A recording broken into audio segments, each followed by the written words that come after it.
Hey, y'all. Nice to meet you. I'm Anastasios. I'm CEO of LMArena, an open platform for evaluating LLMs by human preference. So I'm going to start by telling you guys a little bit about LMArena for those of you that don't know what it is. And then I'll talk to you about some of the exciting technical challenges that are ahead on our roadmap. Yeah, it's an exciting time for live human evaluations. So first, I want to just mention that I'm just here as a representative of a much larger group that's worked on Arena over many years. It started off as a student project at Berkeley. My co-founders Jan and Wei Lin and I were working on it, but also there was a much larger group of students in the Berkeley Skylab. I also want to give a shout out to the dead rat that was recently identified this morning in Skylab. So it's Berkeley, it's earthy crunchy. That's what it is.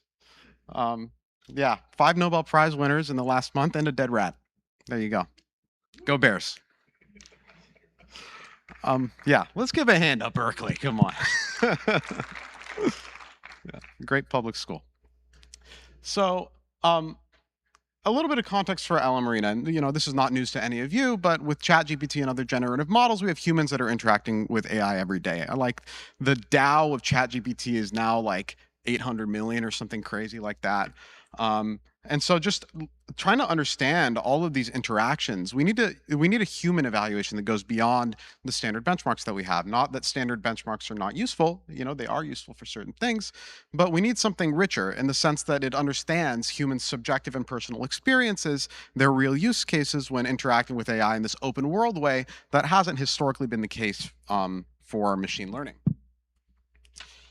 And hence LMArena emerged out of Skylab as a solution to this. I'm going to show you guys a little bit about what it is. So here's a little demo of LMArena, the text version. So here I'm saying Fibonacci sequence 1 line efficient. There's some solutions here. I'm looking through them. And then I voted for the right-hand response. It was a little fast, but if you saw a little vote button popped up, I saw 2 responses from 2 anonymous models. And then I got to look through them. And I made a decision that on the right-hand side, it had a mathematical formula for the Fibonacci sequence that's more efficient, so I decided to vote for it. Okay. And then the model identities got revealed at the end. So this was O4 Mini versus MIMO 7B. It's not just a text platform, but it's kind of a fully featured chat experience. So there's also image editing. Here I'm going to put a picture of, I'm sorry for this, gnome.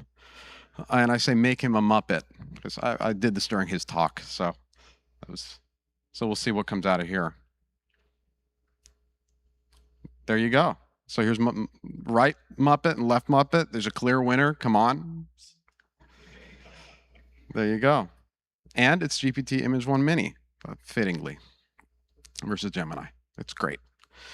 There's also, we're getting more into agentic applications of AI. So here's WebDevArena, and there's a new version that's soon to be launched.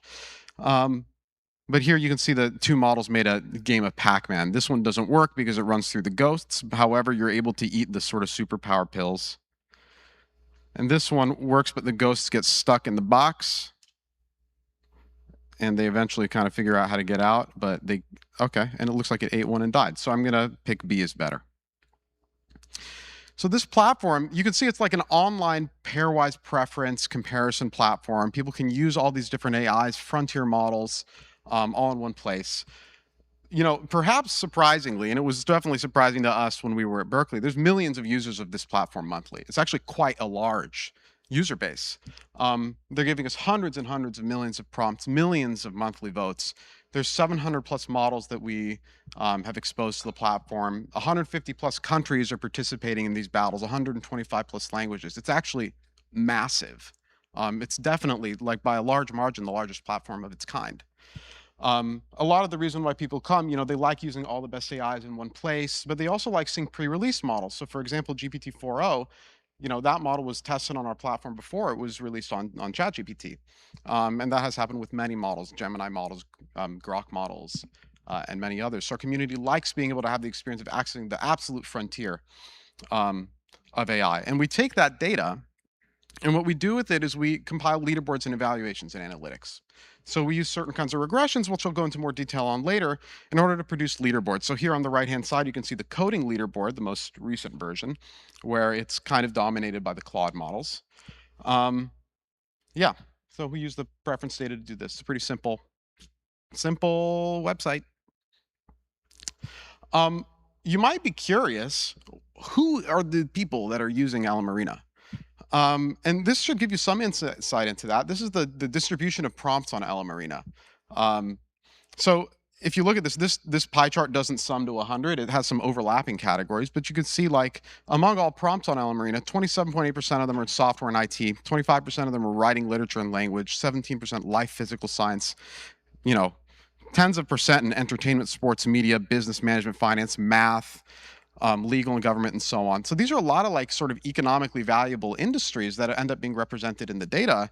And not only that, but there's a little tag at the bottom that says no industry, and that's only 6.4% of the data. So it's, 90+% of the data is in one of these useful areas. And quite a bit of it actually comes from experts. That's not something, that we've released a lot of information on, but we will soon. So what is the point of this platform? Where does it sit in the benchmarking space? Well, we've heard a little bit of discussion around this already, but we see it, one of the main distinctions between LMArena and other benchmarks as being the static versus live distinction. So just going through it, what are the benefits of a live evaluation platform? Not just ours, but any live evaluation platform. So the first, which has been mentioned, is that static benchmarks overfit, whereas live benchmarks don't. So what does that mean? Static benchmarks are like a test.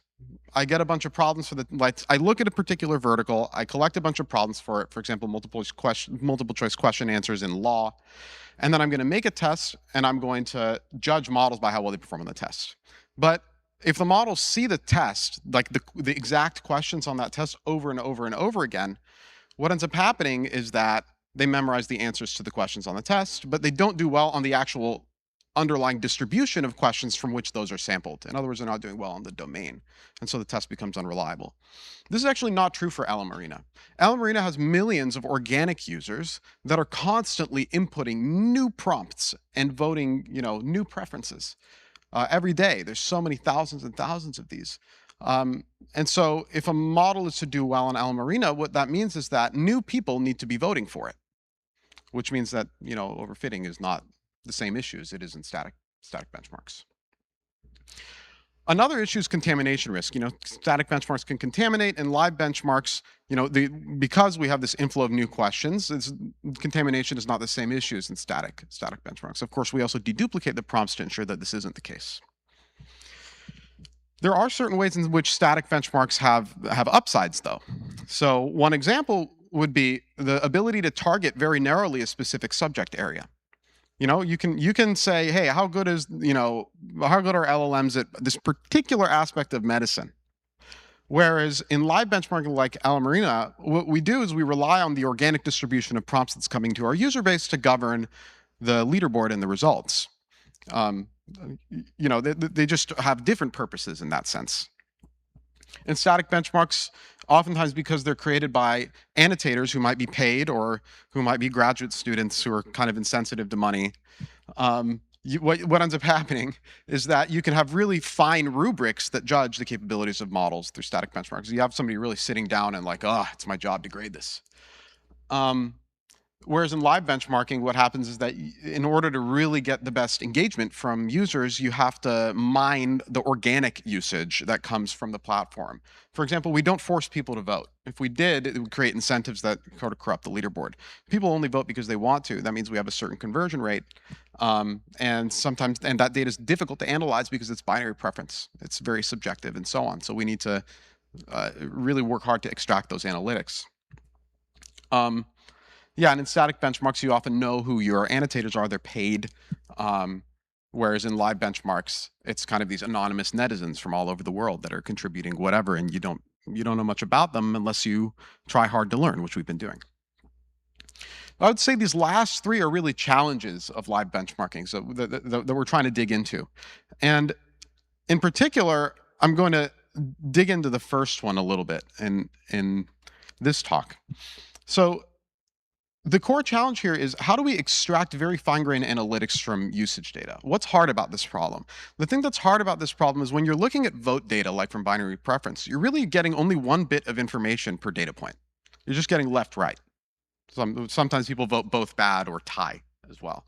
But the information content of that, not necessarily the best. But the goal is really lofty. which is to say, can we tell which models are best in very, very granular subareas? Which model is best just for Joe? Which model is best on PyTorch, like exactly only on PyTorch tasks? Which models are safe? Can we adaptively understand where models are strong and weak? Why are people voting the way they do, so that we can try to understand humans better through this data? And in order to do this, you actually need quite, the methodological aspects of this are quite intricate. You need rigorous and solid and interpretable statistics and machine learning techniques in order to make this happen. So before we get into the highly, highly granular version of this, I'll explain to you guys how the leaderboard's constructed now, so that we have some basis for understanding the tools that we might develop. And the standard tool, as many of you guys probably know, is to use a form of regression, a form of like generalized linear modeling that's called Bradley-Terry regression or Bradley-Terry-Luce regression. And the way that this works is, imagine that every battle on LMArena is like an index I equals 1 through n. And we have models AI and BI. So AI is like the identity of model on the left, BI is the identity of the model on the right. And we have a feedback signal that's in 0, 1. So it's 0 if I vote for model A, 1 if I vote for model B. So indicator of right-hand side vote is Y.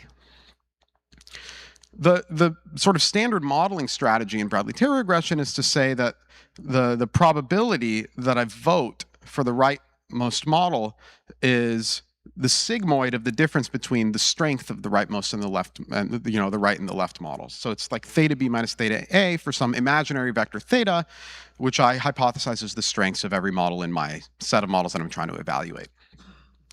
And that parameter ends up being the parameter that we show in the leaderboard, that theta. It's important to know here that B and A are random. They're random variables. And the model identities are randomized as to whether they're on the left or the right side. That's what makes it a blind test. So there's no correlations there. And because this can be posed as a generalized linear model, and in particular logistic regression, this estimator is pretty easy to calculate, and it can be done quite efficiently and even online with standard software. And confidence intervals can be calculated on it via techniques like bootstraps. So that's the way that that's in, at broad strokes, the way that the leaderboard is calculated. And then there's a bunch of bells and whistles that we add on top to deal with the effects of things like stylistic factors that we might want to remove, for example, response length and so on, to try to adjust for these, or sentiment and sycophancy. These are things that we control for in the leaderboard by estimating them and then removing those effects via these regressions. So one thing that I like about this, I come from a statistics background, is that we thought we were talking about LMs, now we're talking about GLMs. This makes us really happy. Those that studied, intricate and arcane machine learning of the old days, I've heard support vector machines mentioned, not that old.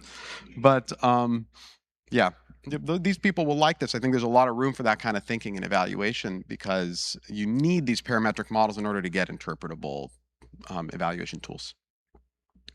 So now let's get into trying to extract more targeted evaluations from organic usage. And what I mean by that is to say, these regressions that we run, like moving backwards, this estimator on the slide is an argmin of an empirical risk, which is an average, which means that any leaderboard that we calculate based on the data in that average will be only valid in an average sense across all the data points that are collected and incorporated into the summation there. So is it possible to do better? Can we get more targeted than just looking at leaderboards that are averaged over the whole user base? So the first thing that you can do, and something that we've been doing since the early days of the platform, is to categorize. So what we'll do is we'll say, okay, we're only going to incorporate elements into the average which come from particular categories or sub-use cases of our population. That might be, for example, math, instruction following multi-turn coding, hard prompts, which we use LLM judges to evaluate, or different languages, English, Chinese, French, German, Spanish, Russian, Japanese. Okay, so this is great because it gets us one step closer towards granularity, but it does have a problem, which is that the smaller your category is, the higher variance your estimates of the leaderboard are within that category, which then yields, unreliable results, right? So we can only really calculate leaderboards for categories that are sufficiently large that we have the sample size necessary to estimate, this underlying population quantity, which is the Bradley-Terry coefficient, yada, yada, yada. So what if we had a different approach?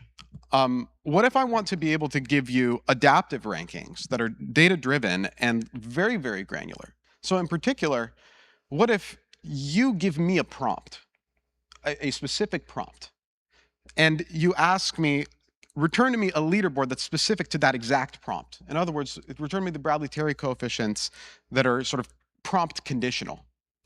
How am I supposed to do that? Well, it's a challenging problem because, and it can't be solved with standard regression. It's an impossible one because I've never seen that prompt before by virtue of the way that the platform works, right? It's not like I have millions and millions of annotators that are annotating the same prompt. No, they're coming to me with their organic use cases. So how am I supposed to run this regression? Not possible. But with some modeling, you can actually start moving towards this goal. So what if I instead ask you the question, can we train a model that takes prompts as input and outputs a vector of Bradley-Terry coefficients that are conditioned on that prompt as output? We do this with reward models to some extent. And the way that we do that is we look at responses and give these Bradley-Terry coefficients. But can we do this directly in a prompt conditional way and then get a whole vector on the entire leaderboard? And the answer is that you can do this, and it's kind of interesting the way that one can go about it. So let's call the prompt P. What's going to happen is I'm going to pass the prompt through, let's say, an open source model with the last layer cut off. And then I'm going to slap a linear layer on the end of that thing with m, that's m dimensions, where m is the number of models. So I have an entry in randomly initialized linear layer where each entry in the vector corresponds to a different model. And I'm going to call that theta of p. And I'm going to say that's my leaderboard. Of course, it starts out as random, but I'll show you how to train it so that it's no longer so. What happens is that you can then say, what if we were to model the Bradley-Terry coefficients as being dependent on the prompt through this network? And in particular, you can take the Bradley-Terry loss, which I put on the right-hand side of the screen. It's loss of sigmoid of theta transpose x, where theta depends on p, comma y. And theta transpose x sigmoid up, that's the prediction of y. It's like the y hat. And the insight here is that this entire loss is differentiable end to end. So it allows us to, just using binary preference data, learn the mapping from prompts to leaderboards in quite a scalable way, much the same way we do with reward models. And because it's differentiable, we can just train it end-to-end with back propagation on the many, many millions of conversations that we've collected on LMArena. And so when you do this, theta p actually converges to a prompt-specific leaderboard, and we can see this in the data. So how can you see this in the data? Well, because it's a model, it will follow scaling laws, which are predictable in the sense that they show you the increase in the ability of this model to evaluate as the number of data points grows. So here on the left-hand side, I've basically put the scaling plot, and it's on the x-axis the number of training points that are seen, via the LMArena data. On the y-axis is validation loss. The scale doesn't matter; it's only the trends. And you can see the blue line at the very top, that dashed line, that's the constant predictor 0.5, which of course is the best constant because it's randomized. So what if I just said it's 50-50 whether the user is going to vote left or right? That would give me the loss in blue. If I run the marginal Bradley-Terry regression, which is what I showed you on the previous slides, in other words, the one that's averaged over all the users, that gives me the green line. And it doesn't really improve with data because it converges really fast because it's a standard parametric regression. You don't need 250,000 data points to learn a vector of 10 coefficients or whatever.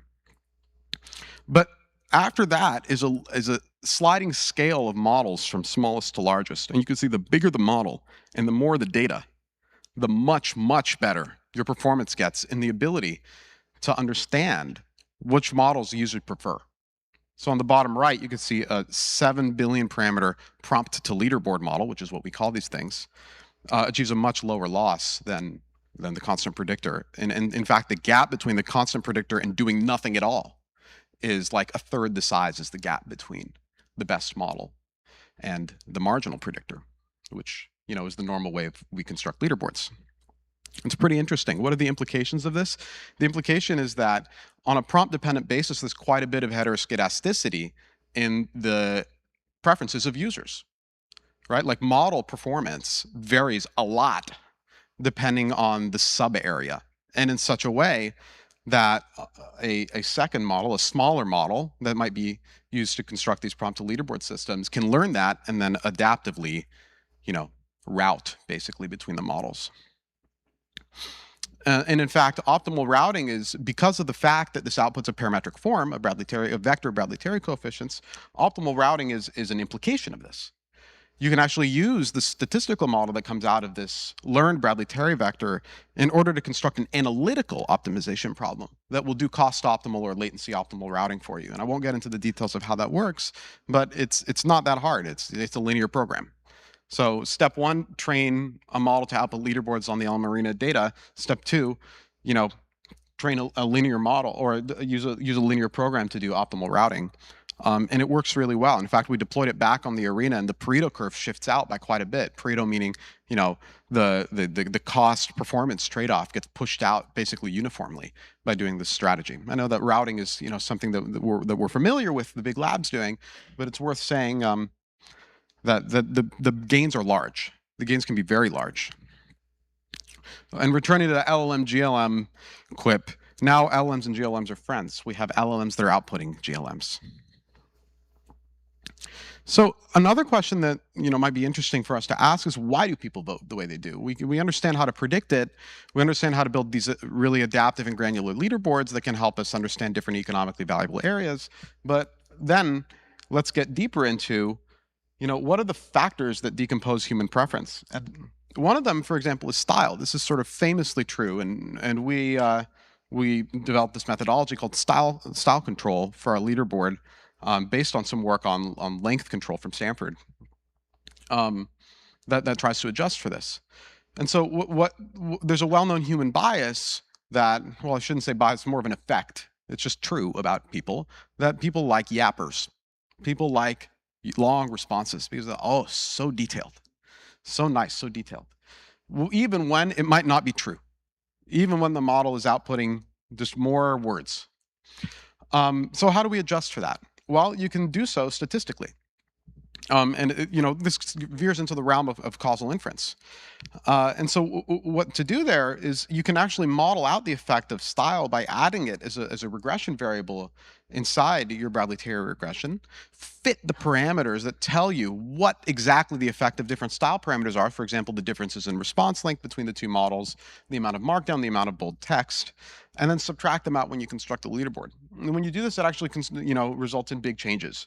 One of the most consistent effects that we see from style control, for example, is that the Claude models go up because they haven't been RLHF'd in such a way, as aggressively as some other models, in order to maximize the style of the model. They're sort of more substance oriented. And by the way, that's not a value judgment. Like, style matters when we communicate. It's really important that we communicate to humans in a way that they enjoy. But it's worth saying that you can do this. And you can also do this with things like sentiment and sycophancy. So I put two examples of, we basically use LLM judges to classify prompts into positive or negative sentiment on a 5-point scale, and then use this in order to correct for it. And you can see a very positive one on the left, which is like lots of, hey, you asked me this question, what an awesome question, you are so smart, like, you're great. And the answer is James Dean, heartbroken emoji. That's great. Which is like, who wants to be talked to like that? I guess some people do. But yeah, I mean, the effect of this actually might have been negative, the very positive one. And then very negative sentiment is on the right, which is the model literally being rude to a user. So you can see, when was Egypt transported for the second time across the Golden Gate Bridge? Egypt was never transported across the Golden Gate Bridge, not even once. It's impossible to transport an entire country, and the Golden Gate Bridge is not wide enough to accommodate even a small portion of Egypt. The question is nonsense. It's like, can step off, dude. Can you calm down? And the effects of this are actually quite large as well. So ultimately, this has to go towards a causal system where we can intervene on the responses in order to understand not just the sort of correlational component, but eventually intervening on the responses before the user sees them to see, hey, what if we were to shorten this while keeping the content? What if we were to introduce factual errors? How do we decompose human preference into its constituent components? It's something really important that we're going to have to do to understand what the proper way is to train these models. And there's a lot of interesting and deep work from previous literature that we're going to have to build on as a field in order to do this. So that's the technical portion of the talk. I'll open it up for questions, but the last thing before I do that is to say we are hiring at LMArena. We would love to work with you. If you care a lot about evaluations and deep methodological tools, new research that's on the cutting edge of statistics, AI, machine learning, would love to chat. So either find me here or just LinkedIn me or something.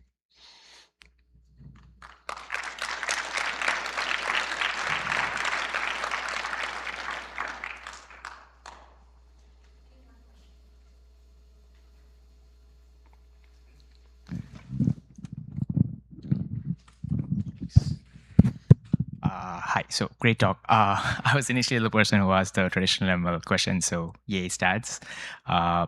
One, it's a really good application, but one question I have is, wouldn't privacy be an issue when you show a prompt leaderboard? And if so, what's the best minimal contextual way you could still have such an application? What do you mean by privacy? Like what kind of privacy are you? So if you're still doing a prompt leaderboard, doesn't that mean you're showing maybe other users or an organization what questions or prompt another user did? Yeah, I mean, ultimately, the user interface that a user would see is they input a prompt and they get back a leaderboard. So, in the sense that that has sort of a limited information leakage, but of course, there are frameworks like differential privacy that handle the finer grained details of how one might, with many queries, possibly extract user information from such a leaderboard. Although, frankly, I can't imagine it ever happening in this practical case.